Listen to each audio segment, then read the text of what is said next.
Good morning, everybody. It's Steve Bates at the BIA, and thank you for joining What Can Our Community Do to Support the Global Effort on COVID-19 webinar.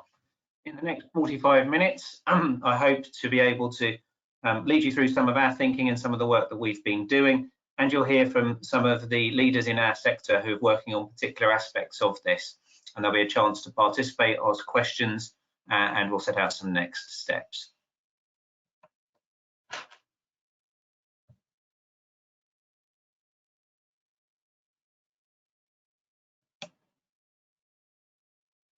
Georgina, could you advance the slide for me, please? So what have we been doing so far at the BIA, the UK Bioindustry Association? Well, we've got the network, we've networked our medicines manufacturing community together. We've been engaged in lots of discussions with the government and facilitated lots of the discussions with members as we'll go on through the webinar. I hope you found our weekly newscast a useful source of information on COVID-19, and we've been engaged around clinical trials. We've done some briefing of the media and members of the Parliament, and we've engaged with CEPI, the Coalition for Epidemic Preparedness, on UK manufacturing capabilities. And that's really what made me think, well, perhaps it's time to share a little bit more of our thinking with a broader group, people who may be interested. I see this as our first attempt at this. It may be a bit rough around the edges, but I hope it's of use to you. What we're going to go through today is some early UK progress, a little bit of my thinking as to how I'm thinking about life science innovation in the COVID era, a little bit on what's going on globally, particularly in terms of drug discovery, drug development, how we've engaged with the UK government. We've got a couple of funding opportunities people may be interested in. Then we'll go into the detail around the work streams that BIA members have come together around. Ian McCubbin will talk about scale-up manufacturing. Jane Osbourn will talk about some thinking around novel antibody approaches, and Emma Defoe, who is the chair of our Regulatory Affairs Committee, will talk about what's going on in clinical trials, not in COVID, but across the piece, because that's importantly changing. And then Andy Richards, who's been inspiring me during this period, is going to give some reflections on digital health and how that type of innovation may link into the other types of innovation that we've got going on. Then I think we'll reflect as a trade association, as a community, about what do we need to do as life science businesses and go on to next steps. Times like this, I always like to start with a quote. It's rare, as you know, for me to use Lenin. If you've watched my Brexit webinars, you know I try and keep them a bit light, but this is the one that feels appropriate for today. There are decades where nothing happens, and there are weeks where decades happen. And I think this very much feels like the weeks where decades are happening, and I think that the world is changing very fast, and I think we need to respond appropriately and effectively. And I think we can be, as a community, a key part of the fight back, of working through this difficult period. So the good news, I hope you all saw this news yesterday, that a UK biotech, Synergen, have started the first UK clinical trial, or imminently going to start the first clinical trial. They've worked with the MHRA, who have expedited their approvals, which is fantastic, and the NIHR respiratory network to make sure that this trial is operating effectively across the UK. So if you want an example of how things are changing fast, I think putting this together very, very rapidly and to have a clinical trial in COVID-19 already in the UK ecosystem is fantastic news, and congratulations for Synergen for getting this out of the door. Obviously, this is just one potential possible thing that may have some benefit, needs to be trialed, but it's great to see that things are moving at pace, and things that previously would have taken quite some time, you can see really happening fast. And it's testament to NIHR, the MHRA, Synergen, and the network that we can make these things happen. So I was thinking, really, as I was preparing for this, where can innovation help? And I've got two slides on this. One is on getting us through, and one is on getting us out. So if you think about the COVID-19 approach, certainly from a UK perspective at the moment, you've got the extreme public health measures, the social distancing, schools shutting, and all the rest of it that's disrupting us so much as it is doing around the world, and we're learning from the experience in China. But I think there's also testing, and WHO have said testing is very, very important. Obviously, there's lots of innovation going on in there, much of it in the public sector as best I can see, but there's requests we'll come to later for some help and support in that area. There's also requests for boosting hospital capacity, especially in intensive care, and ventilators is obviously the key ask that's come out this week, and I'll signpost to some of the work that's going on there. But I think the other thing that I'm thinking about is that lots of people are going to be at home. The NHS is not going to be available in the normal format. Lots of people are going to will find it a tough time mentally. And are there some of the things that we've been thinking of in digital healthcare which can help and support this, and also then provide the feedback loop into the innovations we may see in therapeutics and vaccines, and how can that research ecosystem? So there's innovation in these 4 areas in getting us through. But I think that perhaps where most of our focus lies at the moment is getting us beyond by defeating coronavirus. And I suppose here I see 3.5 new ways of doing things, 3 buckets in which I see much of the work of our sector, the biotech sector, the drug discovery, drug development sector working. So first of all, there's a sort of theme of people who are repurposing existing drugs that may be in development for different diseases, or maybe on the market for different diseases, for would it make an impact on coronavirus? And I'll talk a little bit about that. Obviously, much of the talk has been about vaccines, and I'll talk a little bit about the level of discovery that's going on. But of course, it's an end-to-end process to have a successful vaccine. You not only have to have a vaccine, it's got to be trialed, it's got to be scaled, and it's got to be delivered. And if we're going to do that in compressed timeframes, we're going to have to think about doing things differently. And there are probably optimal approaches to doing that. How can we work on that? And the third, really inspired by conversations with Jane Osbourn, is we've got a great antibody community in the UK. Are there novel antibody approaches, and are there things that the UK can be doing to contribute in that way? And Jane will talk to those. And I think of course all of this is going to be done in an internet enabled moment. We're all working from home, or many people are doing things differently. People are receiving health at home. Where we go, how the context in which we're going to be doing this is different fundamentally this week to that society we were in last week. So that's my context. If I can then get information flows, where am I getting much of my stuff from?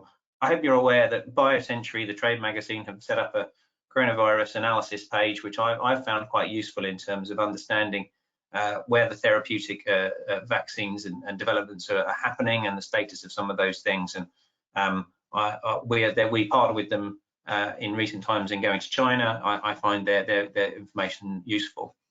And I talked about repurposing. This is quite a useful slide. It's tiny weeny, I apologize, but it's on the BioCentury website.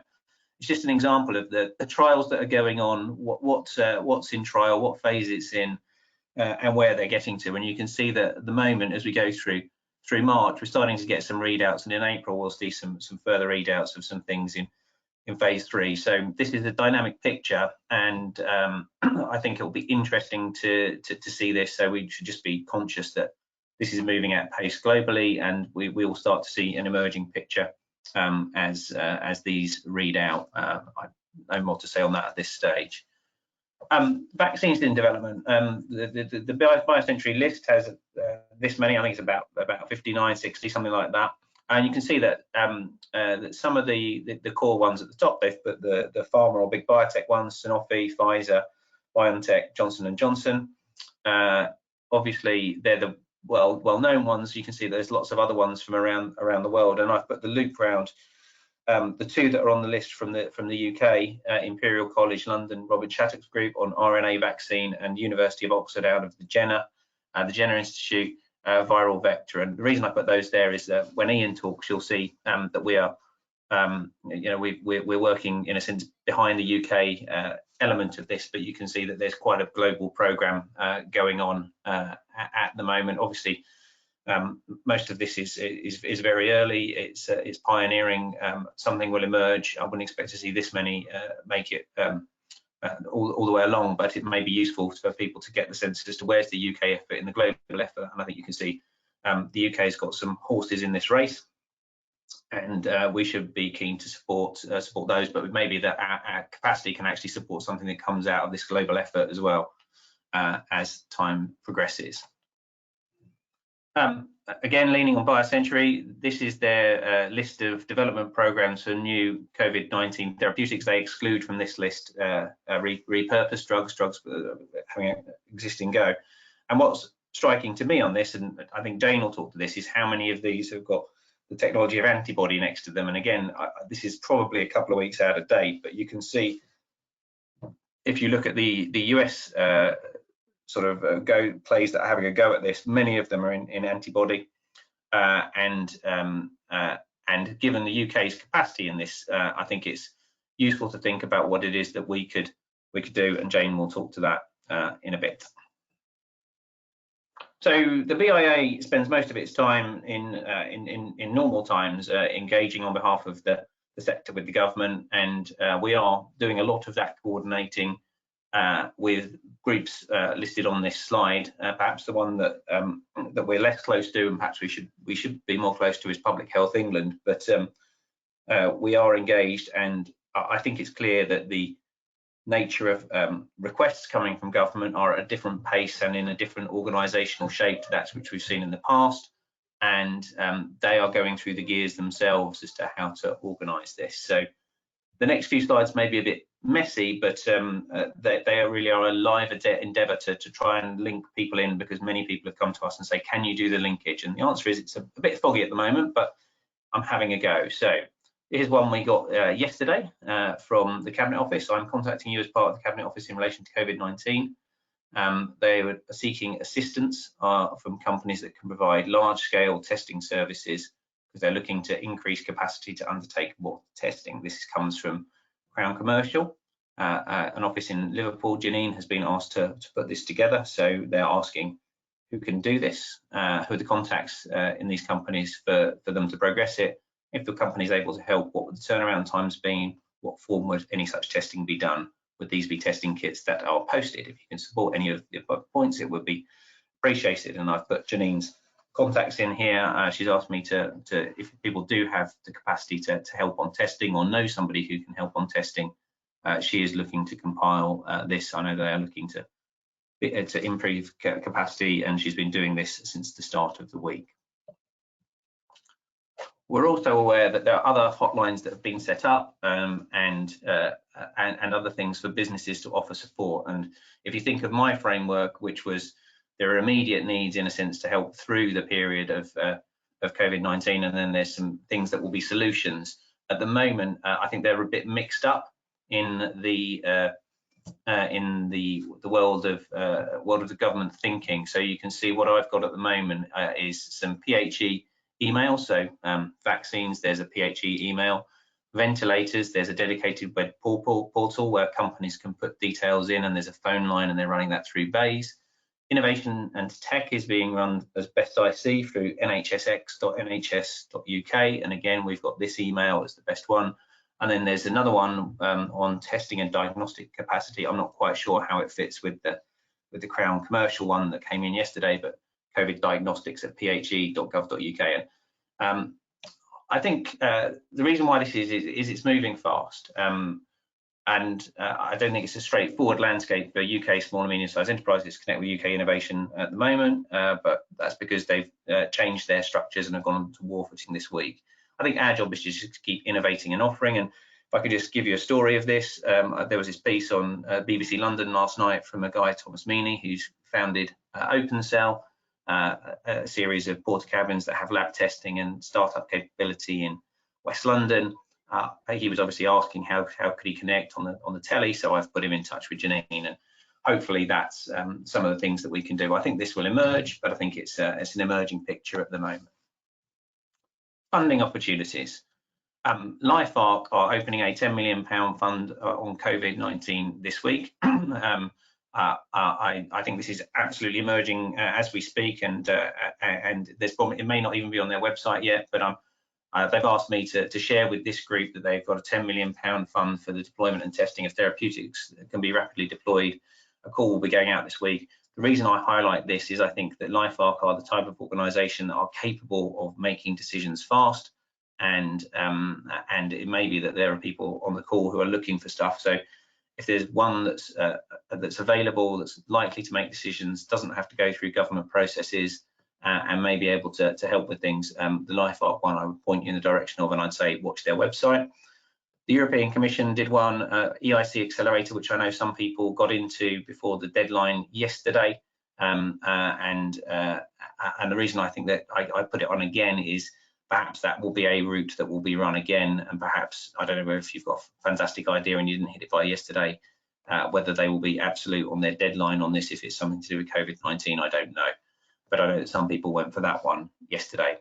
Some of the money that's been announced within government for this, I can't yet work out which mechanisms it's going through, but if people have got mechanisms and it's my ignorance, please share that with me, because I would really like to be able to share it with the community. With that, I'm going to turn it over to Ian McCubbin to talk about how the first of the work streams, mobilising the UK manufacturing ecosystem. Ian, perhaps you can give us a perspective on what you've been doing and how the work stream's been operating. Thank you. Excuse me. Thank you, Steve. So let me just first of all start with 4 thank yous. Thanks to you, Steve, actually, for your proactive leadership in this. I haven't seen this personally so up close, and I think you're doing a tremendous job trying to connect people, and we should be very grateful of that. Secondly, it'll be no surprise to people who know Netty, but Netty England has been the powerhouse so far in making things happen with the manufacturing community.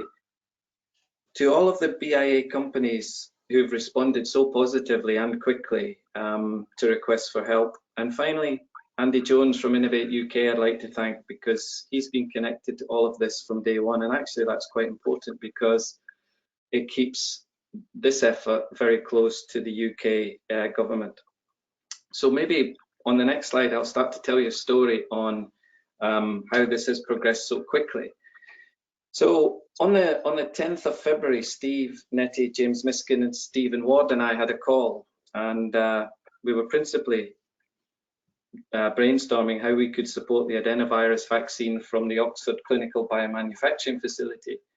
But we were also aware at that time that there was an emerging Robin Shattuck mRNA type treatment and quite a few questions about what could you do. So on the 10th, we decided we would survey the members. Stephen and Netty particularly put together a survey to get out to folks. It went out on the 15th of February, and we had enough replies by the 18th to begin to piece together a consortium that could support the Oxford, the CBF. You'll see some of the names on this of the companies that are involved. There have been others since we wrote the slide. We've had a tremendous response, and also the Catapult and VMIC, the Vaccines Manufacturing Centre, are very much involved in this. So we set out, first of all, to look at the adenovirus vaccine, but we did think that we could and should be looking at this more broadly. So on the next slide, we'll explain how this is happening. So we are setting up a task force with 2 objectives. Firstly, and most importantly, short term, to find a way to create, let's call it X million treatment doses of 3 of the emerging types of products that we know about for sure, and there may be others. And that is our initial focus. But long term, this has prompted us to think about what do we do next time, and I'm grateful to Andy Jones for this little strapline, which is, what would we need to do? What can we learn from this short-term work that will enable us in the UK to deliver 25 million doses within 25 weeks of starting by 2025? So I emphasize that the first priority is the short-term activities, but actually perhaps the most important would be the long-term. So we want to form a little team around this. It'll have to be small enough to get things done, but big enough to engage people, and we'll use the BIA channels to communicate to the wider audience as required. And I've been amazed just how quickly we've established a number of people that we didn't know about with capability and interest in this. Now maybe if I go on to the final slide, just to give you a sense of how this will be structured. We've put together a number of work packages, principally around a discovery, develop, supply model. Steve's talked a lot about how things are so different now. The viral, and we've looked at this through a lens of what are the products likely to be. So we have viral vaccines, RNA vaccines. Jane will talk about antibodies in a moment. But all of them will require some kind of fill finish activity, and all of them will require special supply chain treatment, particularly in this time where pretty much everything is beginning to lock down. It would be hard enough in an open environment to form supply chains around these things, but in the current situation it'd be even harder. So we'll be looking to populate those teams with people who really know what they're doing, and already we've established quite a network of folks who could fill into this. Just as important, maybe in some ways more important, is the underlying support groups, and I start with MHRA, who we know are incredibly good regulatory agency, very lucky to have them, but we need to engage with them as we try to do this in a different way. Very, very important that UKRI is engaged fully in this. They have been all the way, they will continue to be as we go forward, partly because of the connections to the government, partly because of the funding activities. A number of you will be aware of the concept of the Vaccines Manufacturing Innovation Centre. I guess if we were in 2023, this would be front and centre of EMEC activity. That's part of the reason that we are building it. But there are actually already a good number of people, expert in the field, working in this area now and helping with the adenovirus vaccine in Oxford. And the Knowledge Transfer Network is another group that we would rely heavily on to bring the community together. There may be others. So if I just finish with a couple of points to round off before we go on to Jane. For this task force to succeed, it's very important that we find out how it fits in the UK governmental machinery. And at the moment, it isn't entirely clear, despite Steve's best efforts on this. But we do need to find a way to integrate fully into that in order to accelerate and do our job properly. Steve mentioned that we have been in contact with CEPI, and the plan is to have a webinar through the BIA, through the BIA group next week, probably Thursday, to be confirmed, but that's what we're planning. And the final request really is, if you haven't already connected into the BIA on things that you can do to help, please do so after this webinar, because we'd be grateful to get any help that we can. So at that point, I think I will hand over to Jane, and then we can do questions if there's any at the end.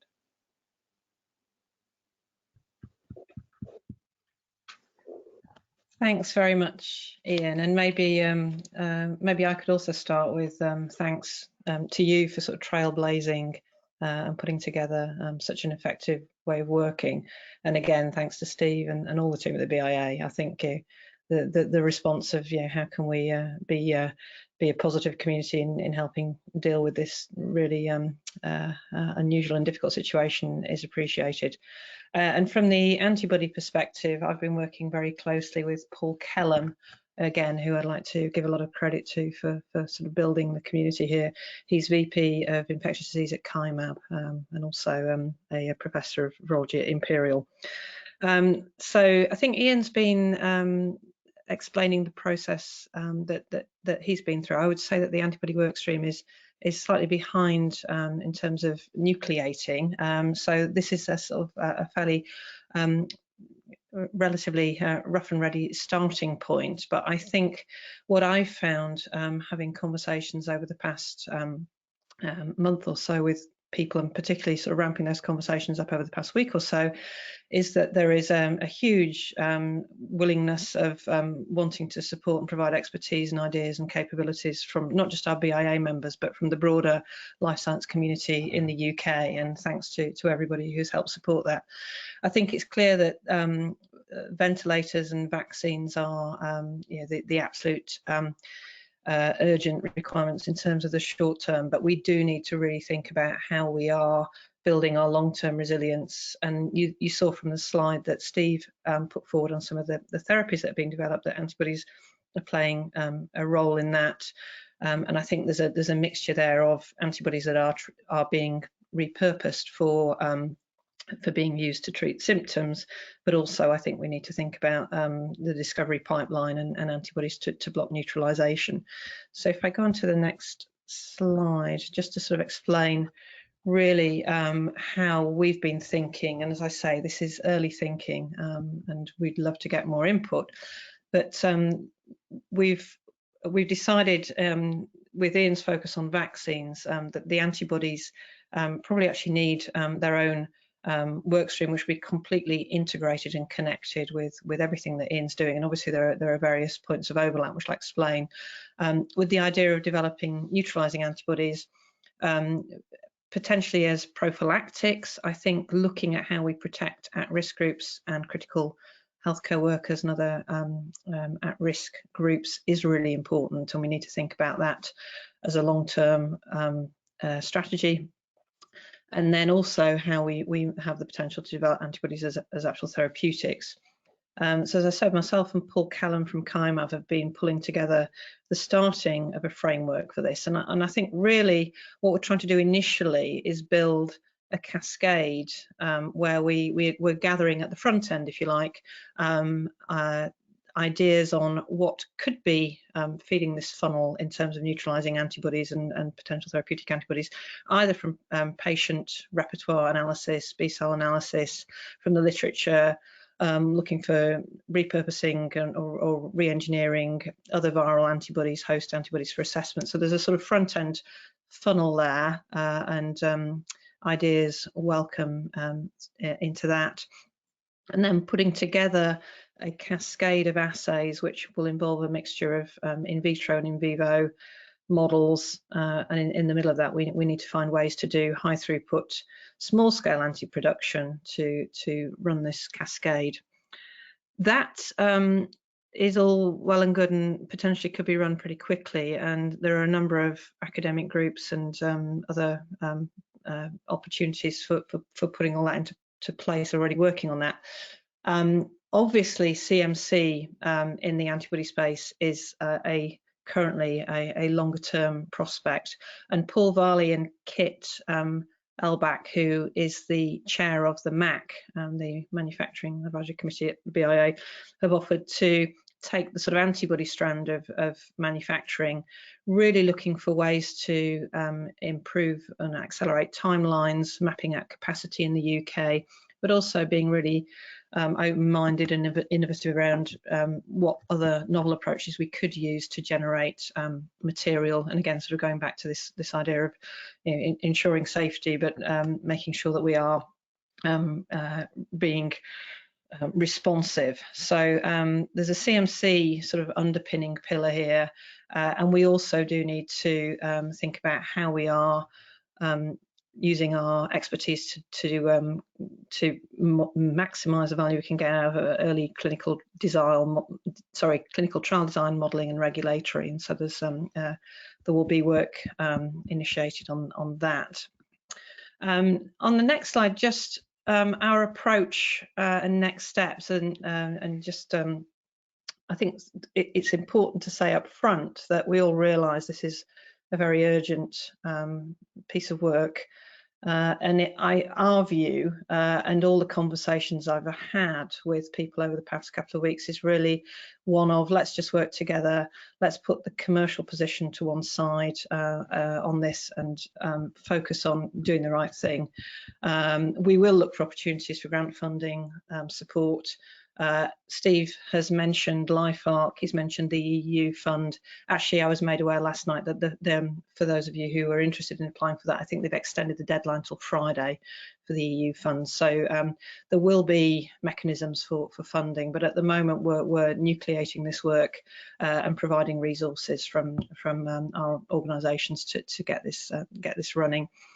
And I think what we do need to do is look at the different areas of expertise that we have in that workflow, provide some mapping and coordination of capabilities along the lines that Ian and the team have already done for vaccines.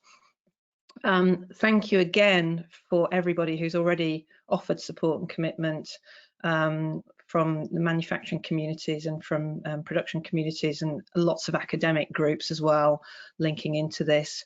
Paul Callum is linked into Public Health England, and we're looking at ways that we can facilitate sample access and NI BSc as well. So we're trying to build the right links there. So if you feel that you have ideas that you can contribute to this effort, please let us know. Eric at the BIA has very kindly offered to be the point of contact for this, because we realise we're slightly behind the curve in terms of sending out surveys.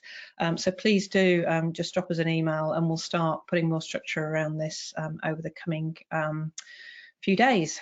And thanks again for all of your leadership and really can-do attitudes. I think it's a testament to the community that we have in the UK. And I think that's it from me, and I'm going to hand over to back to you, Steve. Oh, sorry. Is that Emma's next? So Emma, over to you. Thank you, Jane, and thank you, Steve. So I'm going to talk briefly about the work BIA are doing in collaboration with MHRA and DHSC and others around how we can ensure we understand the impact to clinical trials ongoing in the UK, not just for COVID directly, but all the other great clinical research that's happening to drive innovation forward and understanding the impact that may be there. This has been a really good partnership here, and we've seen some very nice pragmatism emerging. And this is a reflection of the current thinking of MHRA with regard to regulatory oversight of ongoing research. I stress it's evolving, and we've seen it change literally in the last couple of days. They've been very helpful and great partners. So starting at the top, really what I would highlight is where there is a capability or capacity reason within the health system as to why a clinical trial on any indication or product needs to be halted. The MHRA have made it clear they do not be expected to be notified in the normal way. They understand these constraints are there, and if you have a temporary halt just because of overall capability or capacity reasons that does not impact patients, they do not need to be notified, which is very helpful. However, if there is a direct patient impact or safety issue, then of course the normal routine ways of working should be followed. This can be done by email or to the MHRA helpline rather than the standard amendment form. So they're again showing pragmatism and flexibility about how you make that notification. When we're hopefully through this process and we want to restart our clinical trials again, that MHRA will not require to be notified. They're happy for us to get going again as soon as capability and capacity allows. But if we do need to make changes to our protocols in regards to patient safety, again, then they do need us to follow in the normal way. If you are looking at provision of investigational products in a clinical trial, and you need to make alternative practical arrangements, again, MHRA have confirmed we can go ahead with that. For example, if you're able to think about direct supply to a patient's home, rather than needing to have clinic attendance, and there is no additional risk assessment that raises safety concerns, they're happy for you to go ahead, making sure we do the risk assessment, and that's all documented in the trial master file. They're supporting remote monitoring where that's practical and appropriate. So the overall message is good pragmatism. If you're not having a direct impact on patient safety and it's just an overall situational halt or change in supply route, we can go ahead, do the risk assessment and document it. But if you do see an actual impact on patient safety or need to make a change in protocol to restart, that should follow the normal processes. We have the details here of the MHRA helpline, and of course they are fast tracking and prioritising COVID-related changes and moving through very quickly on that. In addition to MHRA, we've had some very good conversations that we've been part of as BIA with the DHSC, and understandably they've made it very clear that they will be needing to either pause or delay the start of new research to free up clinical staff to help boost the frontline response to the COVID-19 pandemic. They've also made it clear that NIHR funded studies will be suspended at this time if they haven't started yet. They need to have the capacity of their staff to focus at the moment, which is understandable. This doesn't, however, impact the normal MHRA and HRA approval processes for regulatory and ethical approval of a new clinical trial. We can proceed with those and then have the trials ready to go as soon as we come out of this situation. There's also been good recognition that they do need to have an overarching process coordinating all the stakeholders involved. Our Chief Medical Officer is looking at this issue, and we're expecting to see updated guidance on that published in the very near future. At the bottom of this slide, you'll see there is links to all of the advice that's been published. MHRA have definitely been leading on this. There was new US FDA guidance yesterday, but that was definitely guided and supported by earlier guidance that MHRA had issued. So they've been leading on this. We're now seeing a lot of other statements come out, and these links will take you to a good framework that the UK has in place. So I'm going to pause at that point, and I'm going to hand over to Andy. Thank you, and hi everyone, and I hope you are all well. Apologies for not showing a slide set on this, but hopefully I'll race through some stuff which will be interesting. I mean, what's happening from the digital health world is having and will have a profound effect and implications on how technology is used in healthcare. It creates now opportunities for to contribute to more effective healthcare delivery in these difficult circumstances. But in the longer term, it accelerates a trend towards telemedicine, healthcare at home, longitudinal and remote monitoring, digital therapeutics, risk stratification, and AI analytics that are going to change all clinical care pathways and the way that healthcare is thought about and delivered. With many of the sort of behavioral and cultural things that are going on at the moment at the heart of that. Many of the classic inertial barriers, behavioral, professional, cultural, regulatory, that have been slowing down the uptake of digital health technologies are being swept away. And this phenomenon is an international phenomenon. For example, in the last 48 hours, the US government has massively lifted the restrictions on telemedicine, which were largely set up to restrict telemedicine to more rural areas. It's relaxed HIPAA requirements, and it's made telemedicine available to 62 million Medicare beneficiaries and have removed co-pays. So there's huge shifts going on which are important. However, there's a real need and an opportunity to do things now within the UK and within the NHS. And this takes multiple forms, which can help to improve healthcare access, to enhance capacity, to promote and help people to cope with social distancing, to facilitate testing, and to support both those who are in isolation, as well as support an overstretched healthcare profession. So the immediate needs fall into several areas. There is a significant need for scaling healthcare advice. It is likely that NHS 111, as currently configured, will probably be overwhelmed. So digital health technologies that can scale, engage, advise, triage, have a significant role, and particularly those that can help to identify and advise at-risk groups. And ideally, those sorts of technologies will also integrate into monitoring, maybe not on this spike, but maybe on the next spike and on future spikes to come, and be able to integrate symptom checkers and important physiological monitoring, particularly blood pressure and temperature. And then in addition to that COVID clinical pathway, there is a real need for healthcare provision to those with other long-term conditions.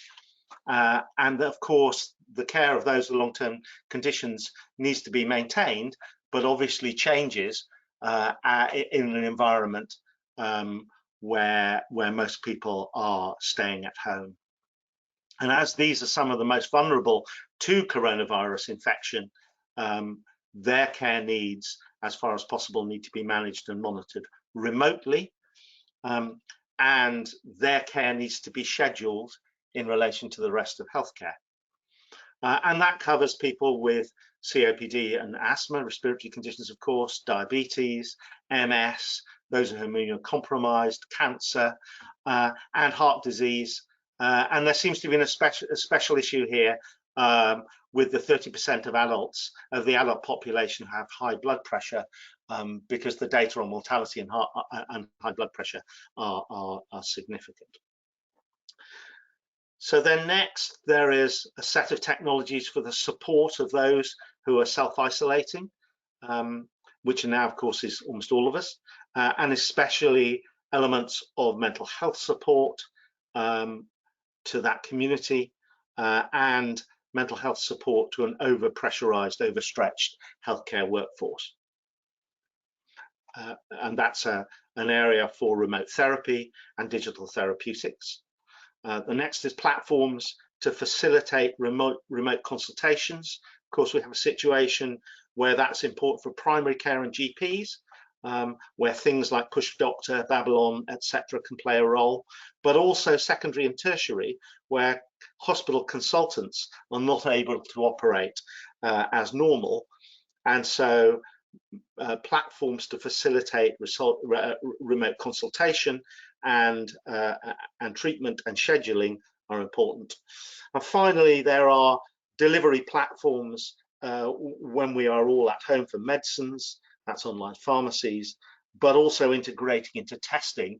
And there will be a major digital health component of future testing protocols, testing at home preferably, for both who has the coronavirus, how their disease is progressing, but also those who have had coronavirus, as that's an important group to understand. So as healthcare innovators, it's important we work out how to be most effective to target, develop and implement potential technology solutions to these problems, and also to recognize that the NHS is doing much itself in this regard. And it just today, NHSX, there's been information coming through that they've designed a contact tracking app to prevent the spread. NHS Digital has developed an algorithm to try and triage and identify patients at risk. So there's a lot of work going on from that side as well. I think what Steve and the team have done is a fantastic job in actually identifying this as a need. There is no sort of natural home and community within the digital health world, and Steve stepping up has been great. He's been in direct contact with Patrick Vallance, I know, and he's also been acting, the team have been acting and identifying those who are active. So that's various COVID task forces, NHS Digital, NHSX, AAC, PHE, and the AHSNs. Now, of course, in terms of what can be done, and at the moment, the priorities will go to things that address the most acute problems. So one needs to be clear about what problem a particular digital health solution is solving and how it can fit in with the current clinical care pathways and those that are evolving, and how it can fit in with existing initiatives. And the priority will go to things that are most ready for scale and deployment. So the questions will be, is it already deployed in the NHS? Is it CE marked? Can it be scaled on a local and national level? Does it require customizing, tailoring for the COVID applications, or training of healthcare workers? But I hope that as a community, we can come together and start advising, collecting, signposting, creating the linkage, both to the authorities within the NHS and also to grant authorities and also to collaborators in this field. And as I think you'll have seen already from the discussion on clinical trials, I think a lot of these technologies will also start to impact on patient identification, selection, and remote monitoring of clinical trials as we go forward. I really would like to thank Steve and the community for what they've done. And now I'll hand over to Steve for questions. Thank you, Andy, Emma, Jane, and Ian. I'm going to take questions. Please type your questions into the questions box if you want them. Emma's under time pressure, so I'm going to take any for Emma and clinical trials first. But please just type in and I will call them out and encourage the panel to answer them. I hope what we can plan to do with this information is we're building a BIA web portal around COVID, and we'll put up the information that's been shared today. And my plan is, if it's okay with the presenters, is to put this into the BIA's YouTube channel, so it will be available for people who haven't been able to make it during this time, or for colleagues if you found any of it useful thus far. I'm not seeing any questions yet, so either that's my taskbar. We have a few in, Steve. Shall I read them out for you? Oh no, I've found them now. Okay, right, let's go. So people have pointed out that the thing has been extended to Friday, which is great. James Hallen has talked about ResApp, Andy, an Australian company which could do smartphone diagnostic for assessment of cough sounds. Who should he feed those into? I'll pick that one up later. Who is the lead person in NHSX to contact via the contact tracking app? Does anybody know that? And did you know that one? There are a number of websites that are COVID at. I think you gave one up at the NHSX app, and I would suggest that in the first instance. I would also suggest that actually we collect these, and I think by having a good collection of ideas where there's a very simple view of where they fit in, we can collectively create that list and feed it well into the relevant authorities. Thank you. David Kirster Anisi here. We would like to offer up our Implavax solid unit dose vaccine technology for evaluation in any viable construct. So thank you very much, David. I think we'll link you in to probably Ian's group on this one. A couple of people, rapid vaccine development and manufacture needs rapid funding. Absolutely, Daniel. I think that's absolutely key. And really now we're looking at whether we can do this in a non-linear way. So do we build at risk, and is there what can we do? I've answered the one about YouTube. If we can supply a solution to parts of the supply chain for vaccines and antibody production, will you have a role in matchmaking? And how will we integrate this with CEPI efforts? Ian, do you want to have a crack at that? I will, Steve. I mean, I think it's very hard to give a definitive answer. I think we'll know more about CEPI when we've had further conversations with them in the webinar again next week. We've also sent a survey out on behalf of CEPI to BIA members, so that will provide information better on how we can help and support. On the matchmaking, I think we'll try and take a leaf out of your book, I think, Steve, on how to do that, and something that you do particularly well, and I guess try and find a way through a task force to make visible what's happening, and these networks might form themselves. A question here, thank you. Question: does the BIA link to international solutions to be brought in for testing or repurposing? So we have some links which are in terms of organisational. We are a member of Europa Bio, and we work with Europa Bio with regard to Brussels things. We're a partner with Bio in the States, who I think are running a new conference on COVID very soon, and I'm looking to bring the UK perspective to that global or US thing. We also work closely with Chinese colleagues from relationships we've had out there, particularly with Wuxi Biologics and others, and I think there's quite a lot, and AstraZeneca and the Wuxi Innovation Campus, and I think there's quite a lot in the types of things that Andy was talking about that we're already seeing coming from China in terms of the digitization and the innovation that we're seeing around the health system there. So there may be some elements that can be adopted that worked in China. At the moment, we sort of operate trade association to trade association, and we're trying to provide linkages to the right pieces as we see fit. What is the strategically most challenging element of the clinical trial workflow for COVID? Anybody want to have a go at that one?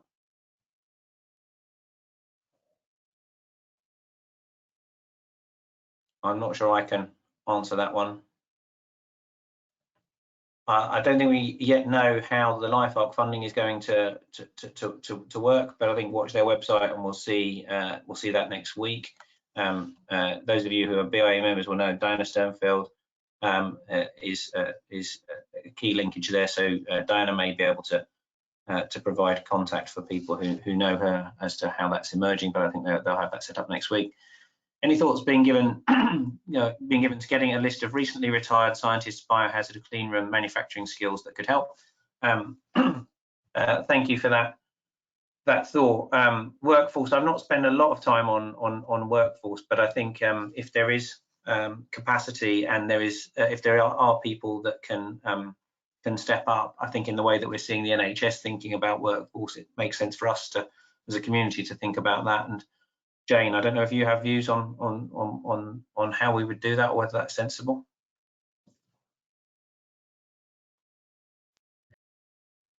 Sorry, Steve. Is there a way that we could, should we get a list together of people who've maybe left recently who've got? Yeah, sorry, I just yeah, we've had quite a few people already volunteering time, sort of coming out of retirement, and I think again we can start logging those offers and get them into the sort of various work streams that we're looking at as options, depending on what we need. I think regulatory clinical would be great. So yeah, we can do that. Yeah. A question here about immediate concern is whether the NHS staff have inadequate personal protection due to shortages. Perhaps mobilising the BIA network to try and solve this problem would be a good idea. If anybody's got ideas, we are happy to pass them on and through. It's not one that we've been able to help with recently, but if anyone's got them. How can a company working on a company have their staff designated as key workers? Thoughts welcome.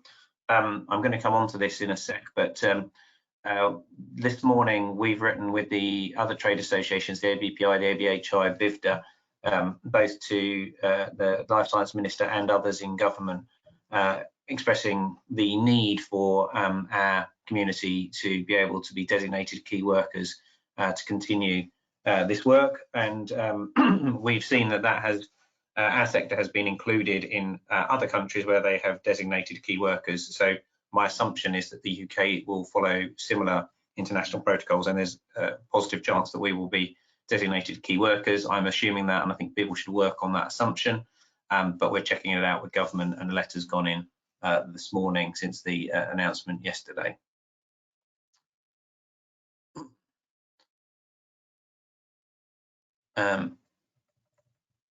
Have we got connections with Barda? I know some people have connections with Barda in their community. I don't have personal connections, and I wonder, yeah, David, maybe you could, as we go forward, maybe you could talk about how that's worked. From your perspective, it's a good idea, and we will think about that for a future discussion. More on PPE, and can we do anything there? If anybody's got any ideas, happy to help. Do I have any information on drug shortages in general? I've not focused on this a great deal. There is a proper work stream going on in DH, which is similar to the no deal work stream planning for Brexit, where the DH are in contact with suppliers. Steve Oldfield is the lead of that discussion and has a good touch for what's going on, and a process that is operating at fast pace to see what's moving. So I think that bit is has a good work stream with government, and government is well connected with people who've got product in market, and I think that's working in real time. So I think that is that's happening. I'm not focused on it, and you can see where the BIA have put their effort, but largely because I think that's well covered. How much effort is placed on identifying recovered patients of COVID-19 that helps us know who is able to pick up the workload? Good point. Well, I think, Nerida, we've seen Patrick Vallance talked yesterday about how he thought that this was advancing with rapid pace, but I'm not close to where that's happening, and I believe it's happening in Public Health England. So I'm not close to that, and I hope it's moving ahead fast, but I don't know very much about it. If others do and they're able to share, that would be really helpful. How can we speed up available sample collection from people who are self-isolating? Also to test people who have already had the infection to check if they have immunity. You're thinking ahead of me here, Marta. We've I think, Jane, we've started to think about this with regard to antibody work, and I know you saw some tweets overnight, and maybe there's been some developments today you want to touch on. Yeah, Paul Callum's talking to Public Health England about that. I think it's really important to get a range of samples. I think, you know, that obviously if we can do the difference map in terms of immune repertoires on severe, mild, and actually the very interesting sort of asymptomatic that we know have been exposed, I think that will be really helpful in not just sort of short-term measures, but also longer-term understanding of how these diseases develop and the immunological responses. So that is a conversation that I think is Paul's having today, and we'll push on that. I think it is really important. We're also looking at whether we can access data from around the world as well. I know Illumina are doing a lot of sequencing of variant viral genomes, but there's some potential to use total RNA from that as well. So I think it's very important that we do that. Yeah. Najib is offering some thoughts and digital approaches as to how we can keep science going as we have some lockdown. Thoughts from the panel, or should I talk to Andy about this? They ask. Andy, do you have thoughts as to whether there are digital approaches that can help companies through as companies rather than as a healthcare system? I think there are. I mean, I think these apply to across business as a whole, and I think, you know, we're all discovering how we can all work in different ways. I'm not sure where the best repository of those bits of knowledge are, but my guess is there's a community. There are some specific things that apply to us, particularly around lab work and things like that, and that we should be sharing our ideas and best practice, and maybe we can form some sort of separate task force on that. Thank you. More on PPE, and I think people. I'll collect the questions and comments and thoughts around PPE, and we'll see what we can do. There's obviously quite a lot of thoughts in the ecosystem on this. Have we got contacts in other government agencies keen to source innovation from UK Bioindustry Association in addition to UK or NHS? We haven't worked on that primarily globally, but perhaps from the conference with Bio, some of that will emerge, and others may be aware of other parts of government agencies that are buying or engaged. So haven't got a good list of that, but we'll see what we can do. Thank you. I think those are most of the questions. I'm conscious we've been going an hour here. I'm going to, I imagine that Emma may well be leaving us. I'm going to just do a few bits, which I think I've covered in the questions, but key workers, we're writing to ministers today to seek that. I'm going to go back to that one. And in terms of companies, so this is a little bit about what things do we need to think about for people who are running companies at the moment. We're assuming key workers, and we're checking that out, and we're looking at an idea with the Treasury as to whether R&D tax credits could be used to in this time to provide an advance to keep companies functioning, and we're putting that idea into the Treasury today. So thank you for all of you who've worked from a biotech perspective, saying that would be a functioning way in which we could, if the government wants to keep the economy going, could do that in our part of the economy. So can the R&D tax credit system be used to provide advance or make decisions fast in that area? So we're on those two today. I've got a couple of other thoughts which are really where we may be heading. Can you drive me forward, Georgina, Mike? So we've got lots of information around general response on our website. So here's a response hub, the general public stuff, the guidance for employers and businesses. Keep going. Next one. We've put the list of the most relevant stuff we think comes from in our part of the world up there as well. So you know, we've talked a little bit about supply, health research, MHRA. So we're keeping that together. Keep going. Credentialing, guidance on research studies and how that Emma talks to. Keep going. there's quite a lot of stuff on legal aspects and other work that's that others in the ecosystem have kindly offered and supported for others for members. I highlighted the set of stuff from Simmons & Simmons this week in my blog post. And we're getting quite a lot of offers of these things. It would be useful to know from members what would be the most important stuff for you to know, or whether there's anything that's been particularly helpful. So recommendations as we put a resource hub together, what's important, what's worked, what do you care about, would be useful. And we're sort of sharing these where we see big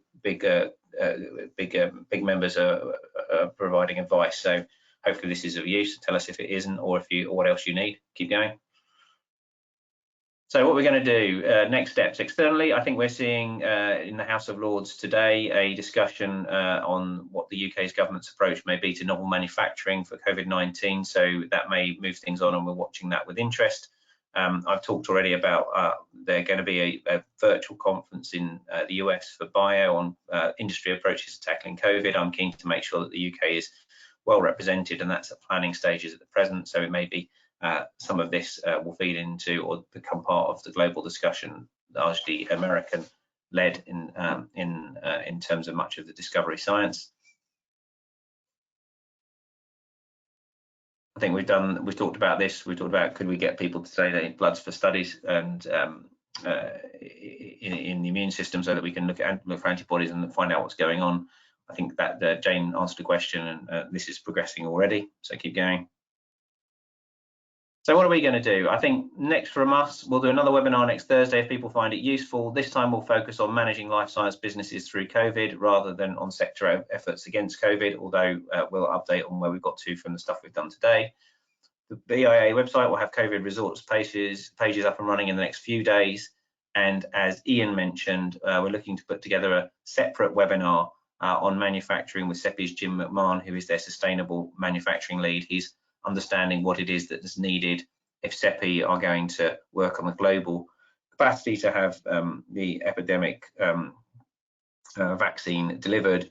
What can we play and how do we fit into that global scheme? He's very knowledgeable, experienced, and will be able to give a sense as to where they're at in terms of the global supply, and therefore where UK innovators may fit within that. So I'd encourage you, if you're interested, to look out for that one, and we'll tune into that one. I think that's probably it. Now, do we have a poll available, Georgina? When we're going to do a poll? Not today, but we'll have some ready for next week. Okay, so we'll ask for formal questions and poll people on things that come up next week. If you've got suggestions, please suggest them. Thank you very much. I'm keen to end it here. I think we've had a long time. I want to thank in particular Georgina, who's organised this at the BIA, the entire BIA team. I want to thank Ian, Jane, Emma, and Andy for giving up their time and giving their expertise. I think you can see it's fabulous for us to be able to work with such a great group of people. Thank you for bearing with what's obviously a fast-moving process, but I hope you found some value in this, and any feedback to me as to what we can do to improve this or make this better would be really helpful. So thank you. I hope you've enjoyed it, found it useful. Feedback welcome, and we'll do another one of these next week with a slightly different focus.